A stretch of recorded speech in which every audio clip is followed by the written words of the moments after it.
Keisels Koendeleus, bienvenue et merci d'être avec nous sur Finansus pour parler de votre nouveau livre, Les 5 tendances de la nouvelle économie mondiale. Merci pour l'invitation.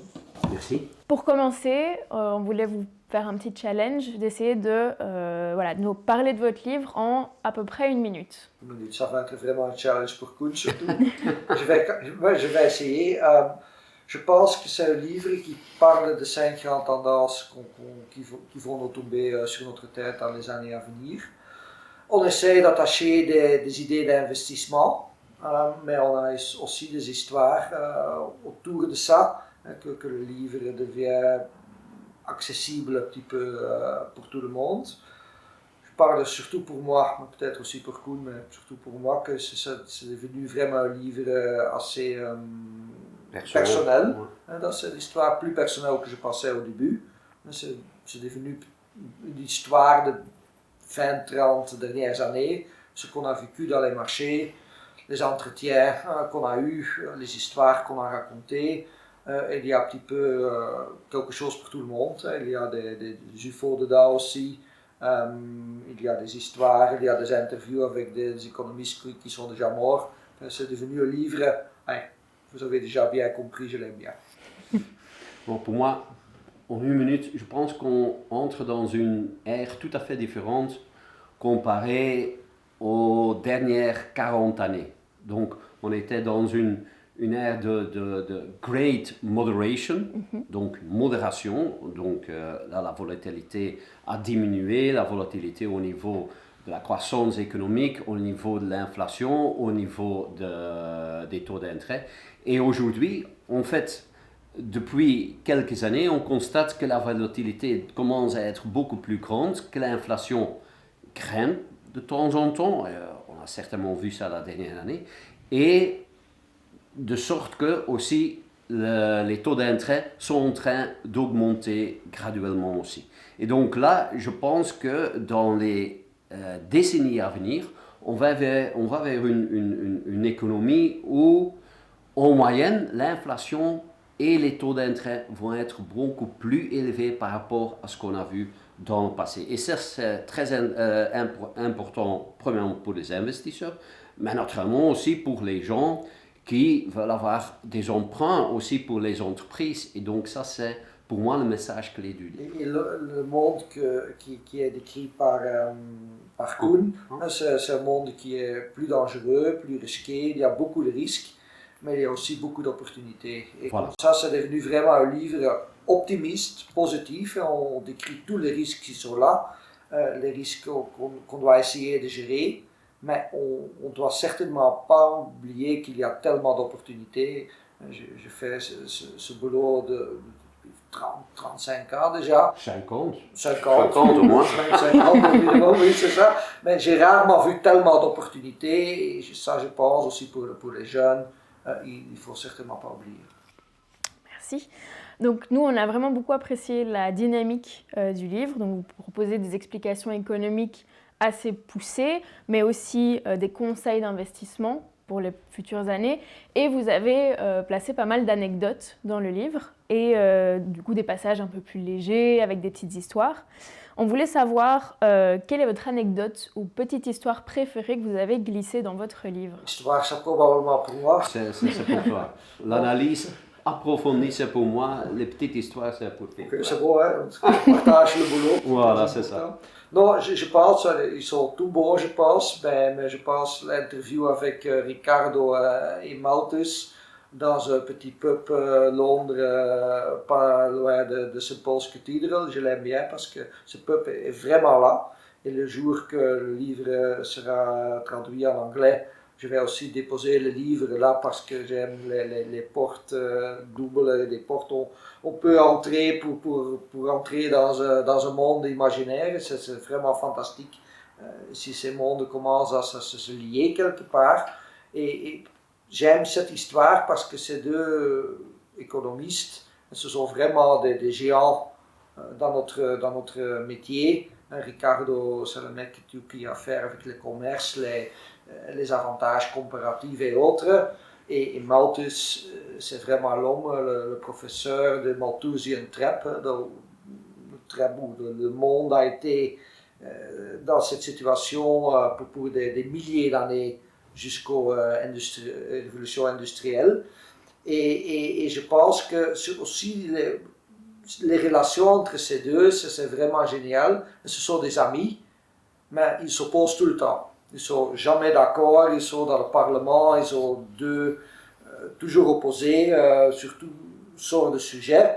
Ils sont des amis. Il y a ici l'anecdote, il y a ce moment, 1830, il y a la bataille de Waterloo. Et Ricardo pense que Wellington va gagner. Il a pris à ce moment vraiment des positions sur les marchés pour en profiter.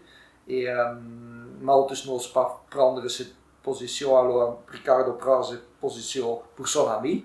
Mais il a peur et il clôture ses positions. Naturellement, Wellington gagne. L'autre, Ricardo, gagne 2 millions de livres sterling à ce moment, c'est énorme. Et l'autre n'a rien gagné. Mais ils sont des amis, en effet. Ça, c'est très important. Et à la fin de l'interview, dans ce pub, je demande, je ne sais pas à qui, à Ricardo ou à Malthus, vous avez toujours été des amis, même après la mort, vous êtes toujours ensemble, mais vous n'êtes jamais d'accord. Comment c'est possible? Et un de ces deux messieurs me dit, oui, vous n'êtes jamais d'accord avec Kuhn, mais vous êtes quand même des amis. Et ça, c'est vraiment un petit peu la façon dans laquelle on essaie d'écrire ce livre. Il y a vraiment des parties qui sont vraiment sérieuses, approfondies, mais il y a aussi des histoires autour de ça. Et même dans ces histoires, il y a vraiment une grande partie qui est vraie, parce que ce n'est pas quelque chose que j'ai inventé, c'est vraiment basé sur des histoires vraiment sérieuses aussi.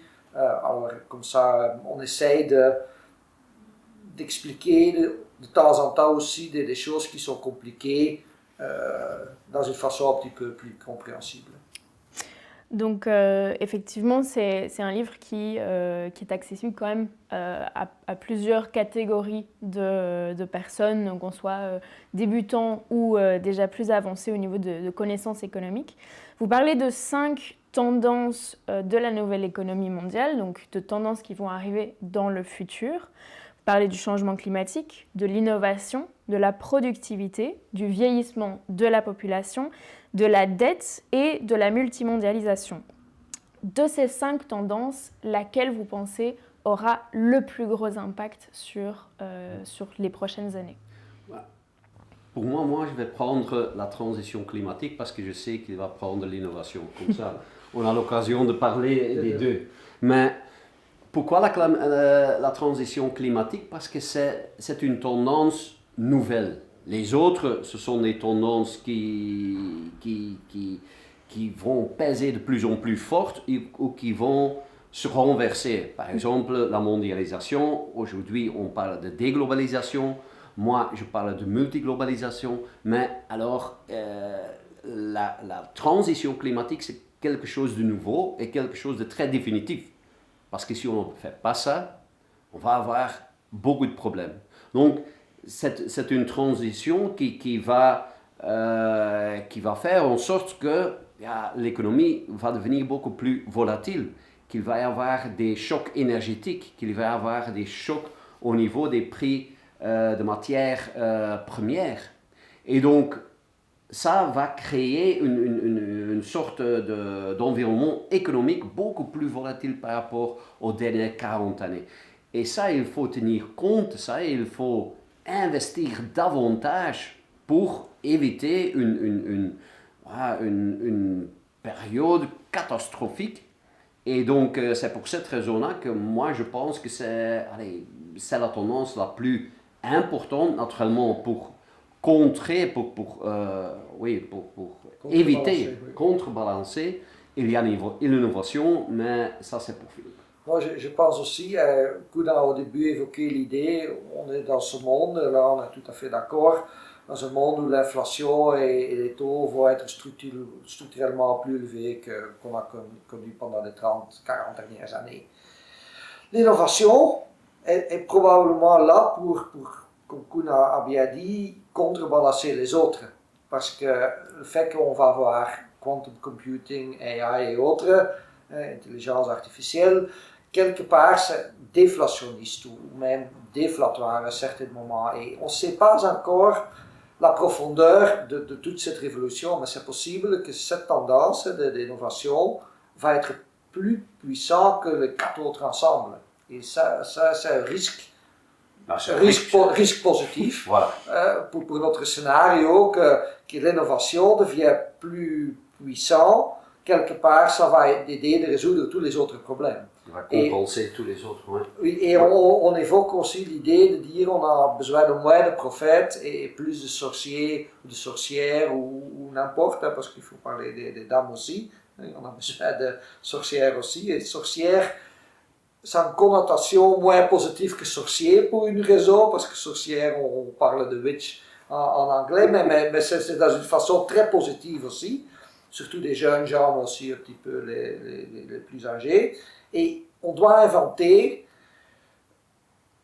des produits, des processus, batterie, le smart grid pour vraiment, on peut dire le monde est presque terminé, on va tout mourir, mais ce n'est pas l'idée. L'idée c'est vraiment de dire non, on a besoin de sorciers et sorcières pour inventer des trucs pour nous aider, pour l'affaissement de la population. Les dettes, on peut réinventer, ça c'est le problème, c'est aussi le chapitre Kuna écrit presque seul, c'est un article, une partie, un chapitre très déprimant, mais là il n'y a pas une solution au niveau de l'innovation.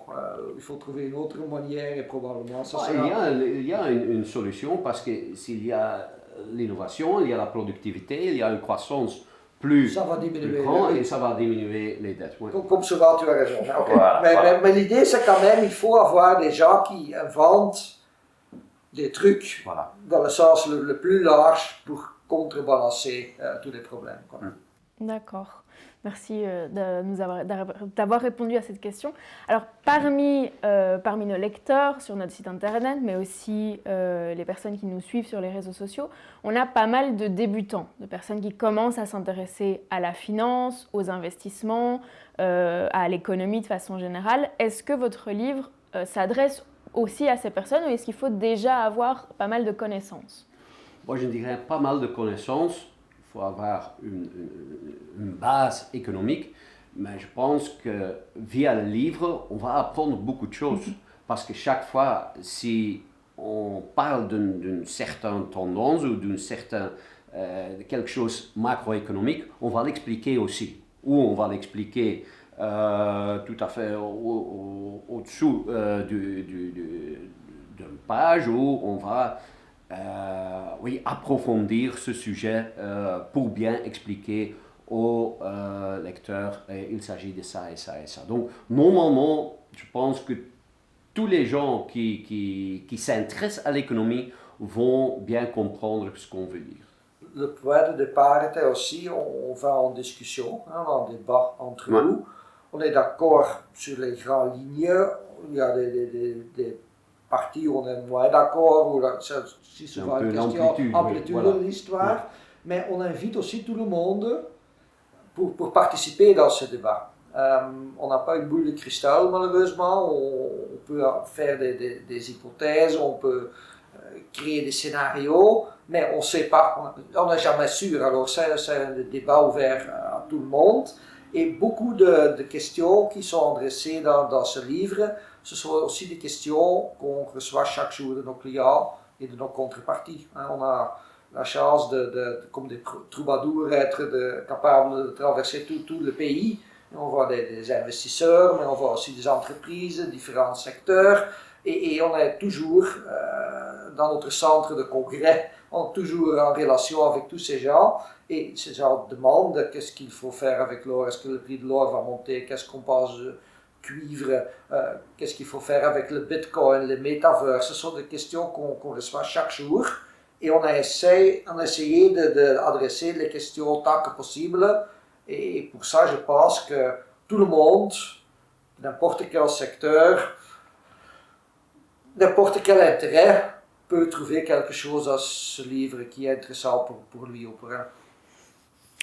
Effectivement, du coup, on recommande vivement le livre à toutes les personnes qui nous suivent sur le site web et sur nos réseaux sociaux. Alors, on a encore quelques petites questions. Selon vous, quels seront les plus grands objectifs économiques dans les années à venir? Donc, on a parlé des tendances, mais quels seront les plus gros objectifs, la visée? Ouais, je pense, je peux commencer, peut-être Koen peut réfléchir un petit peu. C'est typiquement une question pour lui parce qu'on parle un petit peu de la politique, de gestion de pays, différents pays. Et là, je pense qu'il faut se rendre compte qu'on est dans une situation compliquée. Hein, parce qu'il y a ces 5 tendances, mais il y a aussi la géopolitique, il y a beaucoup de menaces qui sont là. Et on le décrit un petit peu au niveau de A Fourth Turning. C'est un livre de Neil Howe qui parle vraiment, c'est un livre qui a été updaté récemment, mais qui a été écrit il y a 30 ans, qui décrit vraiment une période dans laquelle on est. Et si on lit ce livre, notre livre est aussi devenu un livre de livres parce qu'il y a beaucoup de livres qui sont mentionnés. Ça prend déjà, je ne sais pas, il y a peut-être 50 ou 100 livres qui sont mentionnés. Alors si on faut le lire, on aime le lire tout, il y a beaucoup de trucs à faire. Mais si on regarde ce livre de Neil Howe et on regarde les journaux d'aujourd'hui, on voit qu'on est vraiment dans une période comme ça. Il y a des tensions entre les pays, parmi les pays, dans les pays, entre les différents partenaires. Et ok, on peut dire que nos politiciens sont beaux ou pas beaux, mais le point c'est que c'est vraiment un échec pour gérer cette situation parce qu'il y a un défi, un défi, parce que quelque part, tout le monde sait qu'il faut réduire les dettes quelque part. Tout le monde sait qu'il faut tabler sur l'innovation. Enfin, c'est bien facile, mais le point c'est, si on prend des mesures, ou les politiciens prennent des mesures qui sont probablement nécessaires, la population, les voteurs vont peut-être pas suivre. Et le fait qu'il y a beaucoup de populisme aujourd'hui, c'est quelque chose qui est vraiment typique pour un Fourth Turning aussi. Alors ça fait que mener une politique de droite, de gauche, de up, de down, n'importe où, c'est très très compliqué. Et ça n'a pas nécessairement quelque chose à faire avec leurs compétences, mais surtout à faire avec le temps dans lequel on vit. Et ça mais c'est clair qu'il faut quelque part trouver une solution pour être plus innovatif, pour réduire les dettes, pour gérer l'immigration. Enfin, c'est clair, mais c'est pas facile dans l'environnement où on est. Je pense qu'il y a beaucoup de défis, ça c'est certain. Donc certainement le vieillissement, il y a une diminution de la population. Par exemple en Chine, entre 2020 et 2100 de 65%. Pour l'Europe, il y a une diminution de la population laborale d'à peu près 40% durant cette période. Donc là, il faut qu'on essaye de stimuler les gens à travailler plus longtemps. Mais je pense que pour résoudre tous les défis, pas seulement le vieillissement, mais aussi contrôler les dettes, aussi la transition climatique, aussi une sorte de mondialisation. On parle là de multiglobalisation. Je pense que le défi le plus grand, mais l'opportunité le plus grand, c'est aussi l'augmentation de la productivité.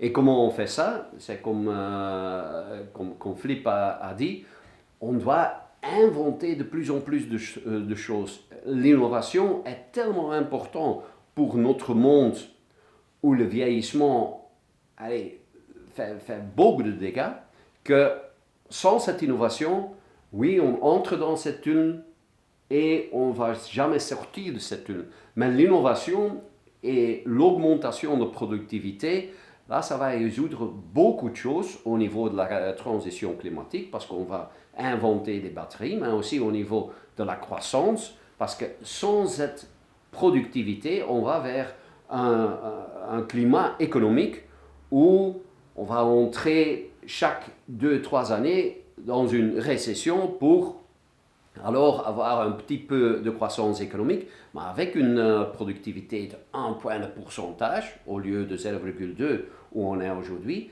à ce moment-là, on a une future qui est beaucoup plus florissante par rapport qu'au cas contraire. D'accord.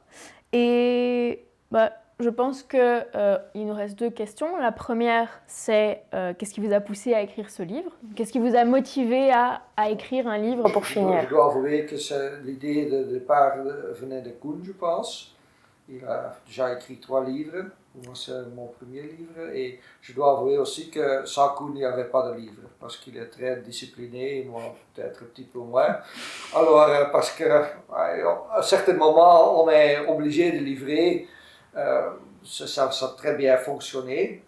Mais je pense, comme j'ai dit au début, c'est devenu un livre que j'aime bien, c'est devenu un livre qui est très personnel et on a été capable de mettre nos âmes et nos cœurs dedans. Et je pense que le lecteur, je lis le livre, va aussi le remarquer que c'est devenu quelque chose dont on est fier. Mais l'idée du début venait de Koen. Pour moi, c'était en fait, il y a 3 années, je ne comprenais plus ce qui était en train de passer. Il y avait un choc après l'autre, donc le cadre macroéconomique dans lequel je travaille n'était plus là. Donc j'étais en train de chercher un nouveau cadre, donc j'ai commencé à étudier les différentes tendances et au début, j'avais l'idée de faire un livre sur les 10 tendances pour les 10 prochaines années. Mais sa femme ne voulait pas. Mais ma femme a dit après 5 tendances et après 3 années de travail, moi je connais une autre tendance, l'11e, on va se divorcer. Non, ok, je finis et donc j'en ai fini avec 5 tendances. Après j'ai aidé un petit peu. Oui, merci. Mariage, voilà. mais ça c'est important. Donc j'ai abordé les 5 tendances les plus importantes. Et maintenant, j'ai créé un nouveau cadre dans lequel je peux travailler et je peux faire des conclusions beaucoup plus concrètes et je peux expliquer les choses qui se passent. Parce que, comme je viens de dire, on est vraiment entré dans une nouvelle ère. Et cette nouvelle ère d'inflation, de taux d'intérêt qui sont beaucoup plus élevés par rapport au passé, ça veut dire aussi que la situation économique et les conséquences économiques sont totalement différentes par rapport au passé aussi. Et donc ça, c'était pour moi mon premier but. Alors le deuxième but était aussi d'arriver à un livre où Philippe avait un petit peu de place aussi pour écrire ce qu'il avait toujours eu envie de faire. Et donc voilà, c'était un peu pour lui faire plaisir aussi. Voilà, c'est cool. Et dernière question, et ça c'est pour que nos auditeurs, notre public sache quoi faire après avoir lu le livre. Qu'est-ce que vous leur conseillerez de faire une fois qu'ils ont fini de lire? Quelle est la première chose que votre lecteur devrait faire? Après les parties de Koen, se reposer un petit peu, sans doute. Non, mais je pense que, comme je dis, on espère qu'il y a quelque chose pour chacune dans ce livre. Je pense qu'il y a beaucoup de défis qui viennent dans notre direction. Tout le monde doit se préparer. J'ai écrit quelque part aussi qu'au niveau de l'investissement, c'est pas mal d'investir dans ses propres skills, qu'il faut vraiment être prêt pour les 20 ans qui vont venir et qui risquent d'être assez difficiles. Alors si on peut contribuer un petit peu, que les gens soient un petit peu plus préparés pour les années à venir, je pense qu'on a réussi aussi dans notre but. Oui, je pense que c'est ça le message essentiel. Et le but essentiel, c'est de préparer les gens pour confronter les défis qui vont venir. Et par exemple, pour les gens dans la rue, ça veut dire qu'ils vont s'attendre à des taux hypothécaires qui ne vont plus diminuer jusqu'à 0,5%. Pour les entrepreneurs, ça veut dire que oui, les taux d'intérêt vont baisser peut-être encore un petit peu, mais alors ils vont grimper et à quel niveau est-ce qu'on doit se financer ou est-ce qu'on doit fixer les taux d'intérêt. Il ne faut plus s'attendre à des niveaux négatifs. Donc, le but du livre, c'est bien préparer les gens pour confronter le futur où il y a beaucoup plus de défis, mais où il y a aussi beaucoup plus d'opportunités. Et si vous lisez ce livre, j'en suis certain que chacun va pouvoir conclure, ah ça c'est quelque chose que moi je peux faire, ou ça c'est quelque chose que moi... Koen veut dire en effet, ça c'est devenu un livre optimiste, hein, parce que j'ai déjà dit ça quelques fois, mais je veux stresser encore une fois, c'est un livre optimiste, il y a des risques, mais j'ai rarement vu tellement d'opportunités qu'aujourd'hui. Vous l'avez donc bien compris, pour vous préparer au monde économique qui arrive dans les prochaines années, c'est un livre très intéressant à lire. Il est disponible en français et en néerlandais dans pas mal de librairies au prix de 39,99 € et il sera bientôt disponible en anglais également. Philippe Gijsels, Koen De Leunen, merci beaucoup d'être venu ici pour parler de votre livre avec nous. Nous avons été ravis de vous recevoir et d'avoir pu entendre vos réponses à quelques questions que nous-mêmes on se posait. Merci bien. Volontiers. Oui, merci.